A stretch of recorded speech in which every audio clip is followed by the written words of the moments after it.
Buenas tardes, agradezco a los organizadores por esta oportunidad.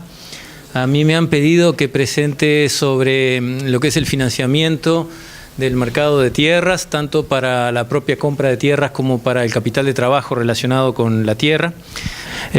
Para esto, antes de empezar, me gustaría mostrar un par de gráficas para que estemos todos on the same page, como dicen los americanos, en cuanto a qué estamos hablando en materia de cómo es el negocio de la tierra en sí. Esto muestra en 100 años la evolución del precio de la tierra a nivel de Europa, Estados Unidos y América Latina. Y lo que dice es que durante 100 años el precio de la... ¿Esto tiene para puntear? A ver, no. El precio de la tierra durante 100 años tuvo una capitalización real, o sea, un aumento por arriba de la inflación de 2%.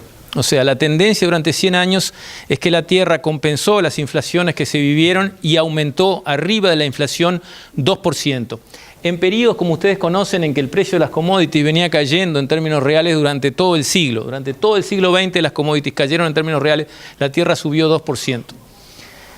Después, lo que yo muestro en cuanto a qué está pasando con el precio de la tierra es que durante un periodo muy corto se dieron 4 eventos que cambiaron radicalmente, a mi juicio, lo que es las reglas del juego en materia de lo que tiene que valer la tierra en el mundo. Y cualquiera que haya sido expuesto a un curso de estadística sabe que para poder usar el pasado como proyector del futuro no puede haber cambios cualitativos que nos descalabren, digamos, el valor de la serie histórica. Estos 4 eventos, cada uno de ellos, a mi juicio, es suficiente para invalidar la serie como predictor del futuro, pero los 4 juntos ni hablar. Los 4 son que Deng Xiaoping en el 78 tomó China y dijo, hacerse rico es hermoso, no importa si el gato es blanco o negro, lo que importa es que case ratones, vámonos para el mercado, vámonos para el capitalismo. Y no es que un día una señora china tuvo 1.000 millones de chinitos, los chinos estaban ahí pero no consumían nada. A partir de ese momento China cambió. Lo mismo sucedió con India en el 91 con Singh, el que ahora era primer ministro, fue ministro de Economía y cambió, digamos, el socialismo de Nehru hacia China, India hacia el capitalismo, y pasó entonces India a ser exportadora de granos y exportadora de carne, etcétera, etcétera. La política agrícola común, que fue creada en el 74 como respuesta al choque petrolero y respuesta al embargo de soja de Carter, terminó cambiándose en el 93, fin de la Ronda Uruguay, que empezó en el 86 en Uruguay, primera vez que se ponen los temas agropecuarios a negociar, termina en el 93 en Marrakech, con, digamos, el famoso decoupling. Nosotros, que acá había algunos de los compañeros de la DIPIPA de la época, estuvimos cerca de nuestros negociadores, un monstruo como don Julio Lacarte Muró, que negoció muy bien por Uruguay. Uruguay fue muy visible en esa ronda, no solo por el nombre, sino por lo pesado de su negociación. Nosotros pedíamos, bajen los subsidios y abran los mercados, acceso a mercado. Perdimos en prácticamente los dos, acceso fue 5% y bajen los subsidios no. Que los europeos se mantuvieron firmes, mantuvieron el nivel de subsidio, pero con el famoso decoupling, la caja roja, la caja verde, y eso quiere decir se va a pagar al productor la misma cantidad de dinero, pero desatada del precio. El precio va a converger hacia el valor internacional. Y entonces cuando en Europa el trigo valía $240 y en Argentina valía 80, los europeos producían 10.000 kilos de trigo por hectárea y el mejor argentino 3.000. Y el argentino tenía suelos más frescos porque en Europa estaban plantando trigo al lado de París desde la época de los romanos hace 2000 años. Y sin embargo, los europeos producían 3 veces más. ¿Por qué? Porque a $240 pasaban 3 pasadas de herbicida, 3 de fungicida, 3 de fertilizante, 3 de todo. A pura fuerza el paquete tecnológico guiado por el precio aumentaba la producción. Cuando ellos ven que empieza a converger el precio interno hacia el precio internacional, ellos extensifican su producción y nosotros empezamos a intensificarla. O sea, se da una convergencia en los paquetes tecnológicos guiados por el precio. Y eso hace que Europa desaparece como jugador pesado, que antes lo era terriblemente en el mercado de las commodities. ¿Se acuerdan de los sobrestocks enormes de carne, de manteca, de granos en Europa en finales de los años 70 y los años 80? Desapareció, no queda un kilo de nada en Europa, ni va a haber. Por eso, si no hubiese cambiado la política agrícola común, otros gallos cantarían. Y por último, a partir del 2000 aparecen los biocombustibles, en base a marcos legales que obligan a un porcentaje del consumo de gasolina o de diésel en cada país, y entran a escena los biocombustibles que tampoco estaban. Todo eso pasa en 20 años, con lo cual se revierte, y atrás de eso hay todos unos cambios de oferta y demanda, que los tenemos todos muy estudiados y que no es el motivo de esto, pero créanmelo, esto más lo que es los fundamentals de oferta y demanda llevan a 2 generaciones por delante de mercados muy tensos de las commodities. Y esos mercados muy tensos de las commodities que la levantan en términos reales y las hacen subiendo en términos reales, por más que hayan oscilaciones, pero las oscilaciones es una curva así cuando tirás la regresión, hace que el mercado de la tierra, que sabemos que es un mercado inelástico, no podemos poner más tierra arriba de la mesa, cambia a mi juicio, pero esto es religión, hay que creerlo o no creerlo. En vez de capitalizar al 2, a mi juicio, a partir de acá, capitalizamos a una tasa mucho más violenta el tema del precio de la tierra. Vamos a ver si va. Esto es otra gráfica para mostrarle otro concepto que juega acá, y es el tema del arbitraje. La tierra en el mundo hace 100 años no arbitraba contra nada. La tierra valía lo que valía y rentaba lo que rentaba. Pero nadie arbitraba, nadie estaba diciendo como un bono del tesoro cuesta tanto y me rinde tanto, y la tierra cuesta tanto y me rinde tanto. No había arbitraje porque el mundo financiero no jugaba en la tierra. Pero acá está la historia, lean la historia. La historia dice, la gráfica azul muestra el ingreso sobre el valor. Price Earning Ratio, ¿les suena? Los que hicieron business, no sé de qué background viene lo de acá, pero digamos, el precio de un bien es la renta sobre la tasa de interés, sea un apartamento o una estancia, ¿de acuerdo? Bueno, el Price Earning, o sea, el precio contra la renta, o el revés, que es el ingreso contra el precio, cae abruptamente en 50 años. Cae de rendir el 16 a rendir el 4. Y el precio de la tierra sube de no valer prácticamente nada la tierra hace 50, 60 años a valer $5.000 o lo que sea por hectárea. ¿Qué está pasando acá? Acá lo que está pasando es arbitraje. Acá hay gente que vive en el mundo financiero y dice, si yo compro un bono que me vale $5.500 y me rinde el 4 nominal, ¿cómo no voy a pagar eso por la tierra que me rinde el 4 real? Y entonces empiezan a moverse flujos financieros del mundo puramente bonos y acciones al mundo del real estate. Cosa que primero pasa a nivel urbano y entonces se compran los shopping centers, se compran los edificios de apartamento, todo eso, y después empieza a pasar en la tierra. Y esta es la historia de lo que es el arbitraje en materia de tierras, que pasó en 50 años en Estados Unidos y todavía pasa, porque esto todavía es muy alto para ese valor. En nuestra zona eso todavía no pasó, recién está empezando a pasar, porque en Uruguay, cuando comparamos lo que rinde un campo con lo que rinde un bono del tesoro del Uruguay, es para ponerse a llorar o a reír, no sé, pero no pega ni con cola una cosa con la otra. Porque el bono rinde lo que ustedes saben que rinde, pero nominal, quiere decir que 10 años después le van a dar los mismos dólares que dice el papel y lo mismo todo, pero entre medio tenemos toda la inflación americana que obviamente está erosionando lo que nos da. Y la tierra, como está demostrado, primero empata la inflación y la renta de la tierra también, y después tiene una esperada capitalización. Bueno, entonces, después de haber visto eso, vemos dónde estamos en materia de inversión de tierra. La inversión de tierras es un refugio seguro contra inflación. Tiene una correlación negativa entre bolsas y bancos y eso es muy importante para los portafolios.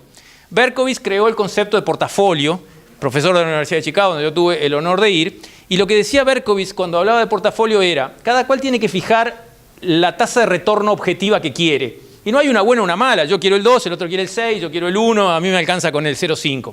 Bien. Entonces tiene que comprar papeles que rinden más que esa tasa objetivo y papeles que rinden menos, pero en lo posible descorrelacionados entre sí. En un portafolio hay lugar para cosas que rindan más que el objetivo y para cosas que rindan menos, pero traten de buscar descorrelacionar para que no todos se caigan juntos o no todos vuelen juntos. ¿Cuál es el activo donde se pueden invertir cientos de millones de dólares descorrelacionado con las bolsas? Porque los bonos y las acciones se mueven todos juntos. El único activo grande donde se pueden invertir 1.000 millones de dólares mañana es la tierra.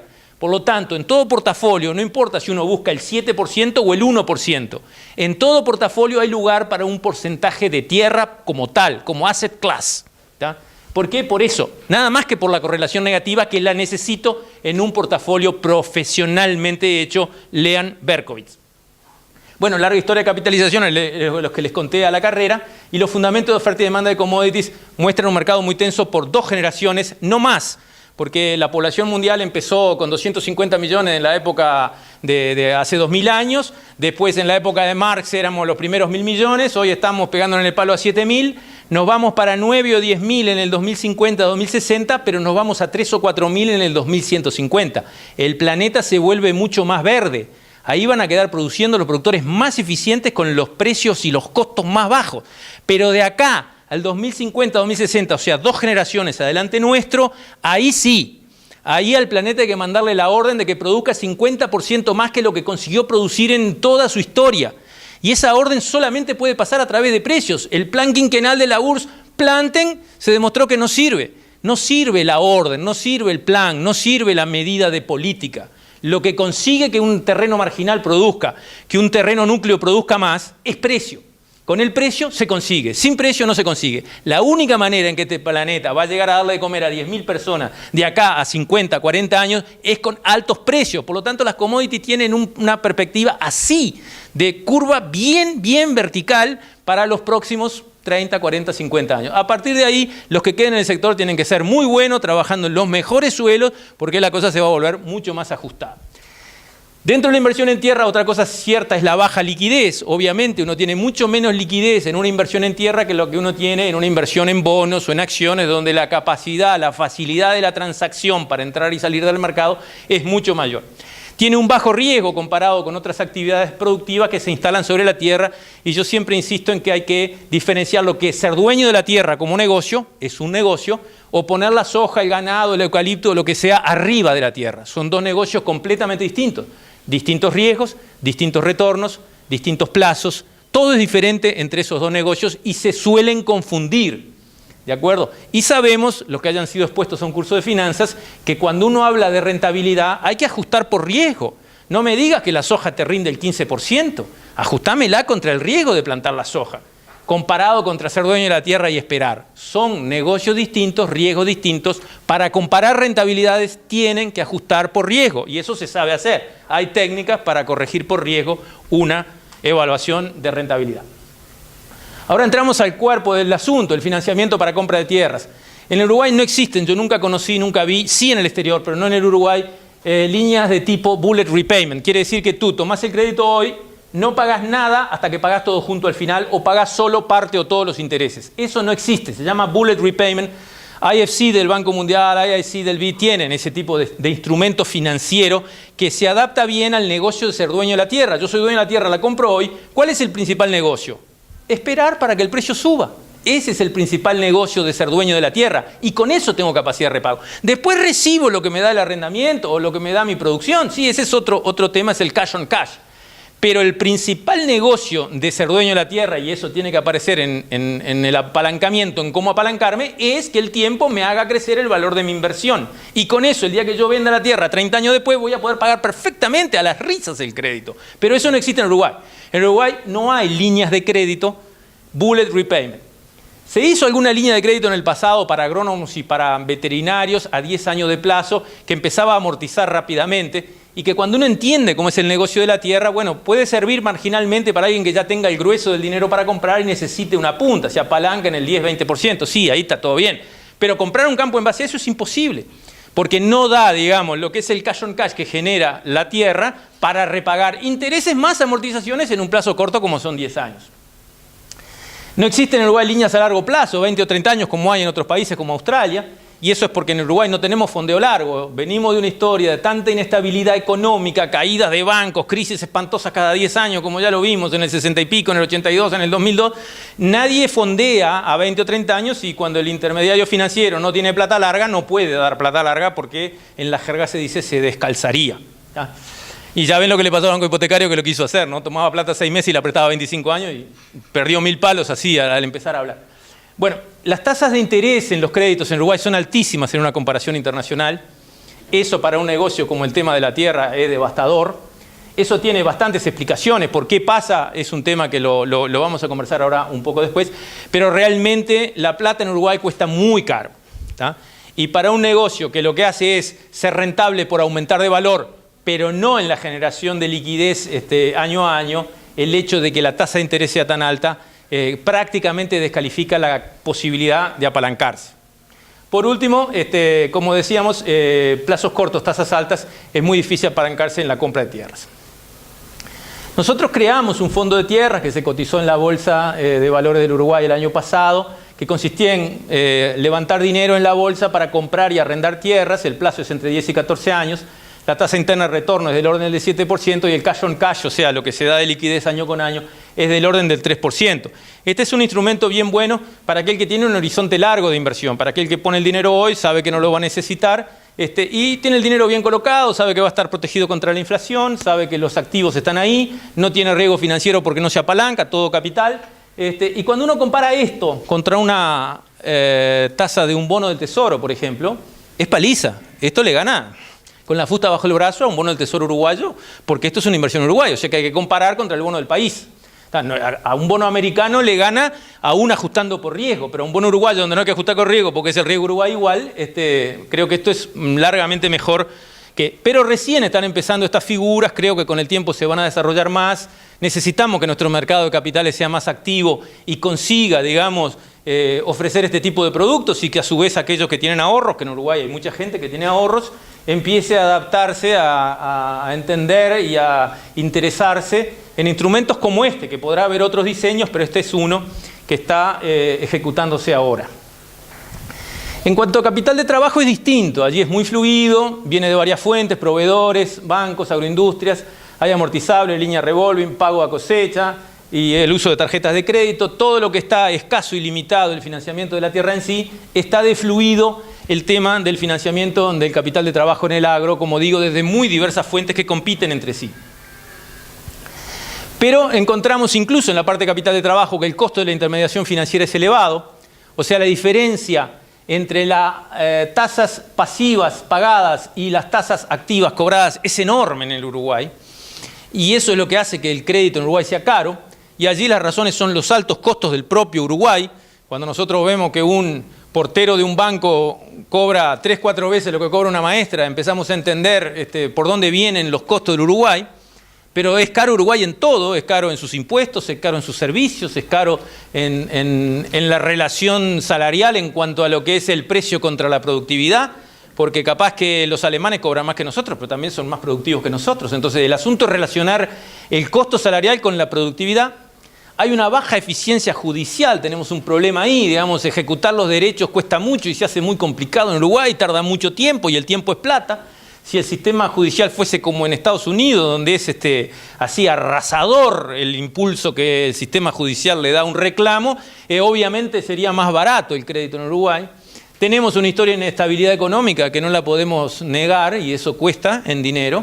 Tenemos financiamientos diseñados por línea y no por cliente. En el Uruguay una persona que lleva 5 generaciones cumpliendo en la buena y en la mala y pagando toda la factura tiene el mismo costo del crédito básicamente que una persona que ayer andaba escondida.